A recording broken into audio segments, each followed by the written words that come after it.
Do not tip these losers. Are you ready or you need more time? The tipping backlash has begun, and those in the service industry already feeling the pinch. Tips have gone down. I'm making 30% less than what I typically make in a given year.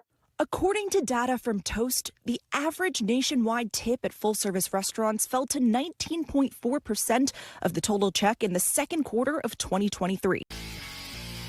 Do not tip these losers. So, guys, tipflation has finally begun to kick in, and people are beginning to experience a backlash and revolt against the practice of tipping. Watch the video to understand why people are now tired of tipping and are reducing the amounts they're tipping and what the implications are for society. And now let's just go ahead and jump right back into the video. Lowest percentage since the start of the COVID-19 pandemic. So what we're seeing now nationwide is something that is known as tipflation. And this idea of tipflation is that pretty much at every opportunity, we're being presented with a tablet that's asking us how much we'd like to tip. I always click 20 because I feel pressured to do so, even if it's just to get a cup of coffee. This tipflation causing tipping fatigue. Consumers are fed up. I feel like now it's not great. Just everyone's so stingy, I feel like. Tipping should be about great service. It's about someone going the extra steps. It's not something that should be required. It's not something you go in and pay with a card and it says, okay, what kind of tip are you going to leave me? It's about service. But when you're deciding what to tap on that iPad, are you really thinking about how your choice is affecting the worker behind the counter? Unfortunately, we are in a space where we do still rely on tips, and that is needed income for us to feed our families as well. I don't really give a damn about these people feeding their families. If they wanted to make a livable wage, and they should have went out and gained skills that would allow them to earn a livable wage. It is not my job to give you tips so that you can feed your family. I don't care about you like that. I'm just being so real. There was a post that was left on one of my videos discussing this subject where it's actually titled, "These People Are Real Losers," and it talks about how they're losing their jobs now because of increased minimum wage in California. And I got a comment from one of these people, and his name is Shino. He says, "Okay, bud, I'm sorry, but I believe you are a good guy, angry guy, but I'm sorry, but like, bro, I'm not fighting for that nonsensical amount of cash to be paid, but I have autism and still have not gotten help because I have basically no family or friends, and I can usually only get a fast food job, and that's to just barely live every month and pay small bills. I'd love for you to say to my face that I do not deserve a job." Bro, you do not deserve a job. I'd love for you to say to my face that I do not deserve a job. Now, if this is what you meant by my bad, but if so, I don't know, bro. This is how you wrote it. But if so, I don't know, bro. Seems pretty messed up. If so, I'm sorry, but I do have the right to have a job. So this is what he said. He wrote, he said he has autism. My response to him was, I empathize with every struggle you've gone through. I empathize that autism has been a daily struggle in your life. I hope things improve for you. And finally, you are not entitled to a job or good pay for simply having a job. What we earn should be dictated by the market, not by policy. If you can't survive because of your autism, then you should consider applying for disability. And it seems like his reasoning is this. He has autism, and because he has autism, it makes life a lot harder, and it's hard for him to get help because he doesn't have anyone to help him go and get help, and life sucks. Let me make this very clear.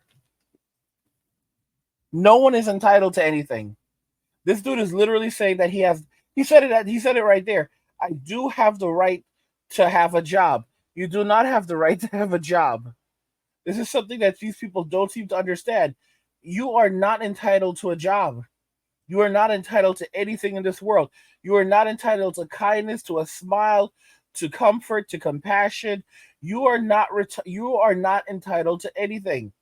Okay? Back when I was growing up, to get a job at McDonald's as a teenager, because it was predominantly teenagers who did these jobs, you had to know someone. You had to go in, you had to actually show that you had some talent, and you were grateful for this job. You were grateful being able to make a little extra cash so you could buy the stuff that you wanted. For guys, might be like video games and sneakers, or stuff like that.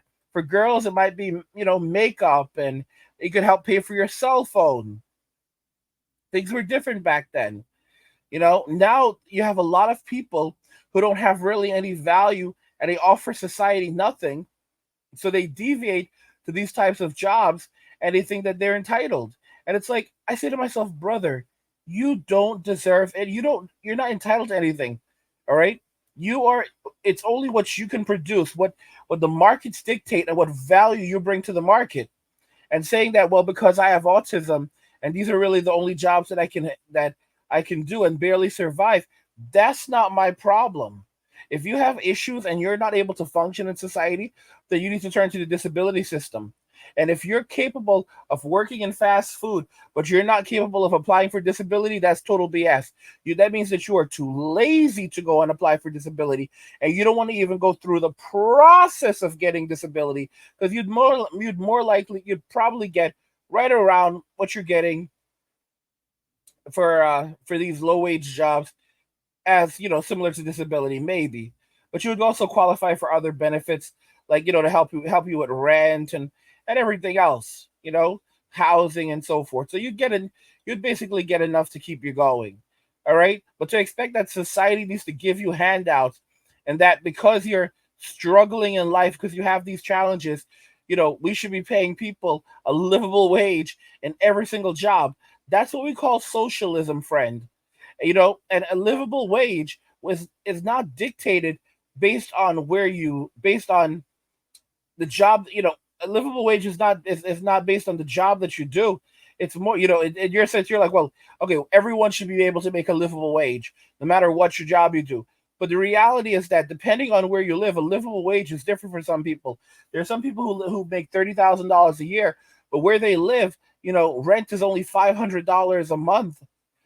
Food is affordable.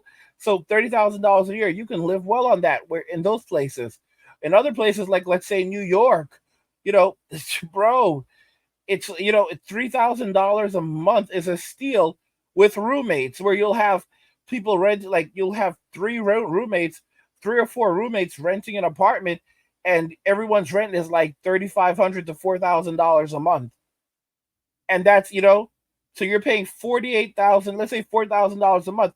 You're paying $48,000 to live in a room. If you actually want to rent an apartment for yourself somewhere, oh, then we're looking in the range of easily $100,000 to $120,000 a year. You know, and of course you can find something cheaper here and there, but the reality is to actually survive in somewhere like New York, to live comfortably. They've done surveys. To live comfortably, a livable wage in New York is like $120,000 a year minimum. $120,000 a year minimum. I mean, you have guys in your industry that are now they're now fighting for $30 an hour in the fast food industry after they got 20, and they're saying that it should be a livable wage, and they're calling that $50 an hour. And guys like you think that it's about kindness, and you're entitled to this. No one's entitled to anything, and it's robbery, it's theft when you have people like who are working hard for their money, and they're being paid less. You have, for example, in the state of California, the minimum wage is just over $16. So you have someone who might work as, let's say, an EMT, and they may get paid $18 an hour after having to go through all of this training and get certified. And the lives of people are in their hands, and they're making $18 an hour. And you are making $20 an hour working at McDonald's, working in fast food restaurants, and you think that you're entitled to this. Or someone who goes and trains to be a certified nursing assistant, right? Or someone who goes and also learns how to be a phlebotomist, and they're getting $18 an hour, while you're getting, and they They have to take do certifications, do exams, stand for an exam. They had to do all of this stuff. They had to spend money out of their pocket, thousands of dollars to do all of this. They had to study, learn, do so much for $18 an hour. Think about this.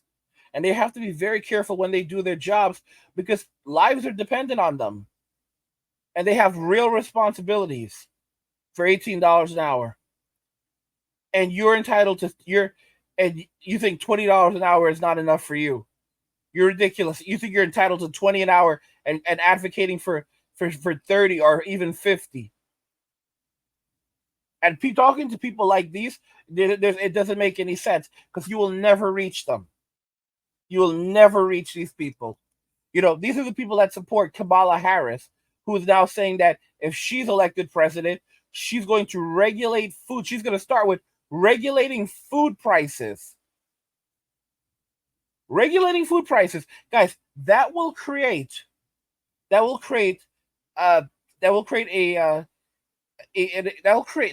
drought of food. All right, that'll create a food shortage. This is what they did in Venezuela. They regulated everything. They regulated the cost of food. They regulated the cost of products. They regulated the cost of service. The government took over entire industries such as energy production. And what ended up happening is that when they regulated the cost of toilet paper, and companies were like, okay, yeah, we're done.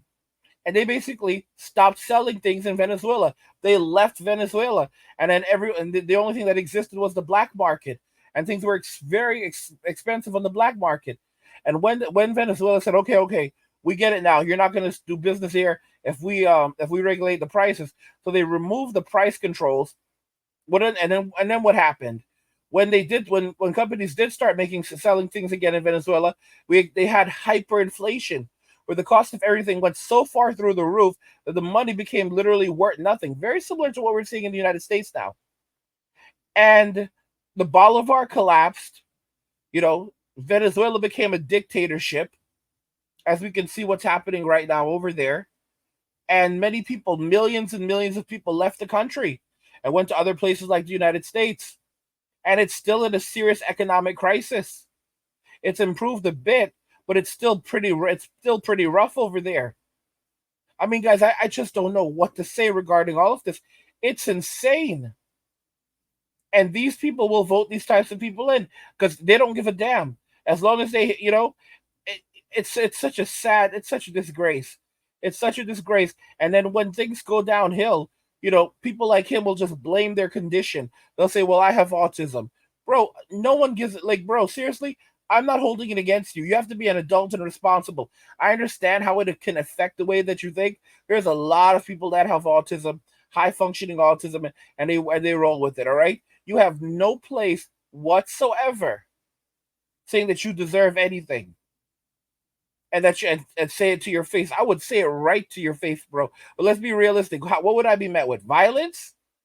Because I share my opinion? And then what would you do afterwards? You'd say that you'd cop out and say, well, I have autism. Get the heck out of here, man. Get out of here with that nonsense. Nobody wants to hear that. Guys, these people are going to find themselves in increased states of destitution and poverty as artificial intelligence replaces these jobs and companies move out of states like California, where they're dictating communist policies to give these people pay that they really don't deserve. Okay? The future for these people is poverty and destitution. By the way, guys, if you're enjoying the content, subscribe to our newsletter for my personal thoughts, insights, and a free copy of my ebook, The Blueprint for Escaping the Rat Race. Click the link in the description to get your free copy. What do you guys think regarding this? Do you agree, guys? Do you agree with me? Do not tip these losers. Let me know your thoughts and we'll talk about it in the comments. Like the video if you like it. Don't forget to subscribe. And if you like the video, share the video. And just remember that all roads lead to MWM and walking away. And cheers.